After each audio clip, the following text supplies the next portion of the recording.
Assalamualaikum warahmatullahi wabarakatuh. Jumpa lagi bersama saya di Paradigma 45, sahabat Paradigma 45 sebangsa setanah air. Semoga kita semua senantiasa diberikan kesehatan oleh Allah Subhanahu wa taala untuk senantiasa menjaga negara kesatuan Republik Indonesia. Baik sahabat Paradigma 45, pada kesempatan ini kembali kemudian kita akan menampilkan di mana Syekh Tengku Mudakori kemudian menyampaikan pesan dari baginda Nabi Muhammad Sallallahu Alaihi Wasallam, di mana pesan ini memang jauh sebelum saat ini. Pada zaman Nabi sudah mengingatkan kita menurut Tengku Mudakori dalam sebuah hadis yang mengatakan bahwa suatu zaman nanti akan muncul fitnah besar, yaitu dari orang-orang yang mengaku sebagai keturunanku, namun ternyata mereka bukan keturunanku. Karena sesungguhnya orang-orang yang sebagai keturunanku itu adalah orang-orang yang membawa ketakwaan. Jadi ini kemudian mengingatkan kepada kita bahwa kemudian untuk mengantisipasi kemunculan dari kelompok Bani Alawi ini, memang Nabi Shallallahu Alaihi Wasallam sudah memperingatkan dan sudah memprediksi bahwa pada suatu zaman di mana pada saat ini itu akan terjadi dan muncul fitnah besar di mana orang-orang kemudian mengaku sebagai cucu dari baginda Nabi Muhammad Shallallahu Alaihi Wasallam, dan itu terjadi di saat ini dan terutama di Indonesia, di mana kelompok dari Bani Alawi ini yang mengaku sebagai anak dari Ubaidillah dan mengaku tersambung nasabnya kepada baginda Nabi Muhammad Shallallahu Alaihi Wasallam, walaupun kemudian saat ini mereka belum bisa membuktikan diri dengan manuskrip dan penelitian ilmiah maupun dengan tes DNA, sehingga Tengku Mudakori pada saat ini kemudian mengingatkan kita tentang hadis Nabi Shallallahu Alaihi Wasallam tersebut untuk kemudian mengantisipasi dan sebisa mungkin bagaimana kita mengkater isu akhir zaman ini yang dimana orang-orang ini mengaku sebagai cucu dari baginda Nabi Muhammad Shallallahu Alaihi Wasallam. Untuk itu, mari langsung kita saksikan secara lengkap apa yang disampaikan oleh Tengku Mudakori berikut ini. Kenapa mereka nggak sadar kok mereka nggak insaf? Ya, padahal mereka tahu kalau nasab mereka itu tidak tersambung pada Rasul. Tahu sebenarnya mereka. Tapi karena mereka itu pendusta, teman-teman, mereka tetap berdakwah, mempengaruhi orang banyak. Ya, sampai orang yang nggak punya ilmu sekarang, teman-teman, aduh, yakin betul kalau Pak Alawi ini keturunan Nabi. Ditanya dasar, tidak perlu dasar. Bicara cinta tidak perlu dalil.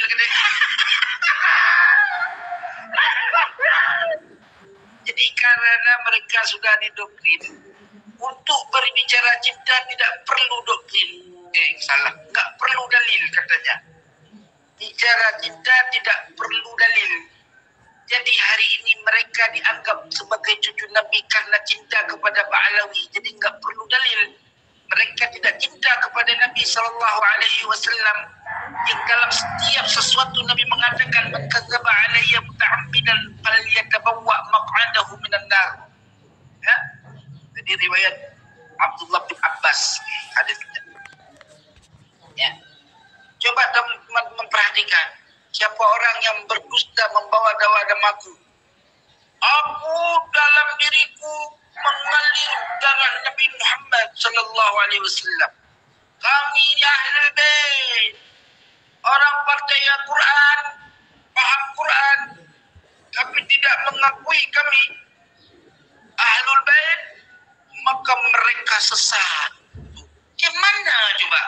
Apa enggak keteret otak kalian mikir macam itu? Dalil dibuat-buat sama mereka, kitab tak ada, ngomong sebekul, ngaji pun tak bisa, qaf dibaca go.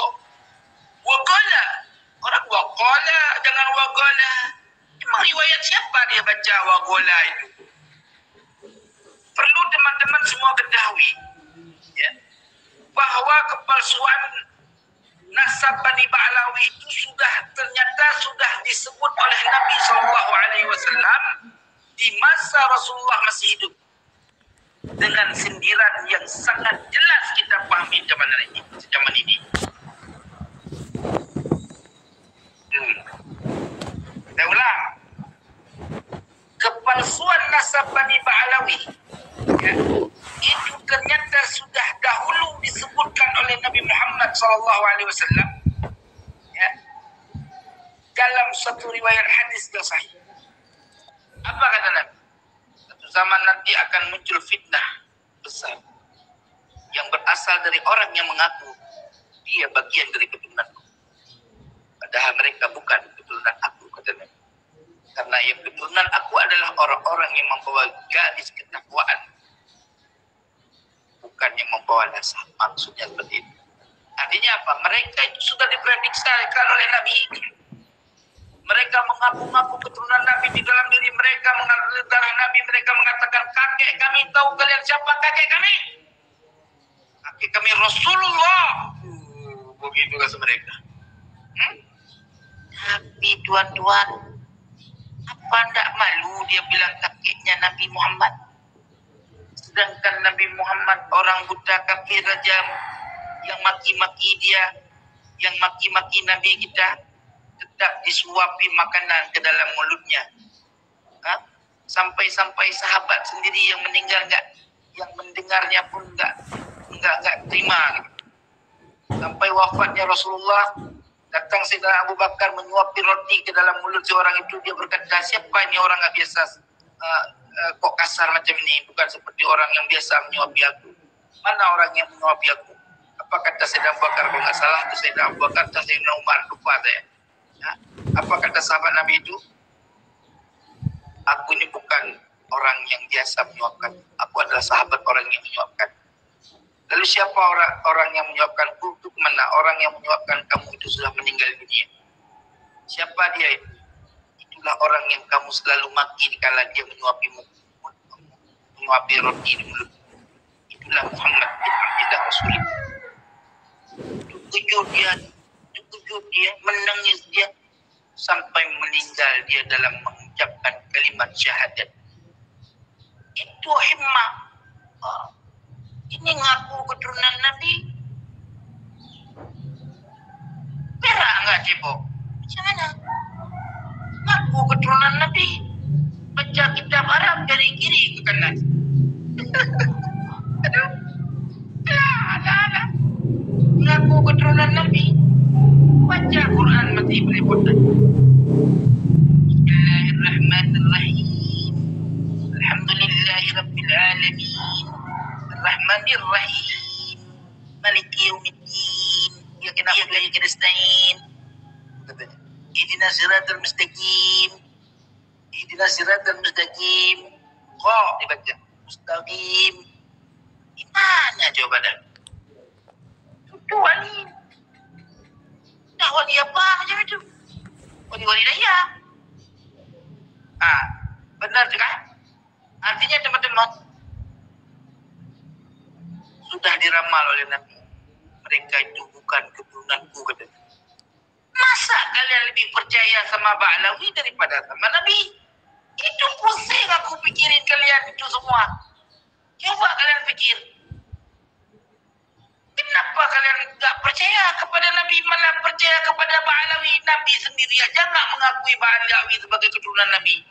Kenapa kalian mengakui dia keturunan Nabi? Di mana otak kalian semuanya itu berpacu, itu berputar-putar? Coba teman-teman tanyalah sama kalian. Tanya itu orang-orang yang ngaku-ngaku keturunan Nabi itu. Kalian tanya yang jelas. Itu Ubaidillah siapa? Ubaidillah itu namanya Ubaid apa Ubaidillah? Orang di kitabnya si Ali Asad-Pran tulisannya apa? Ubaid. Kakek kami namanya Ubaid. Maka dengan nama Ubaid itu kami pahami maksudnya Ubaid itu adalah Ubaidillah. Kan itu karangan sendiri. Ubaidillah itu anaknya Ahmad.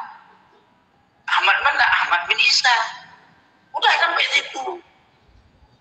Dan kita bingung teman-teman. Ngaku keturunan Nabi tapi nggak punya data yang pasti. Sayyid Abu Bakar Siddiq, pengarang kitab Ianat Talibin, nggak pernah bilang di dalam diri kami mengalir darah Nabi. Dan dia nggak pernah mengagung-agungkan kakek moyangnya sampai pernah Isra, pernah Mi'raj 70 kali dalam semalam ke langit ke-7 ke Sidratul Muntaha. Nggak pernah itu. Nggak pernah. Tapi Bani Ba'lawi ini selalu menjunjung kakek moyang dia. Dah ke mana dia sanjung-sanjung tu kakek moyang segalang rutan.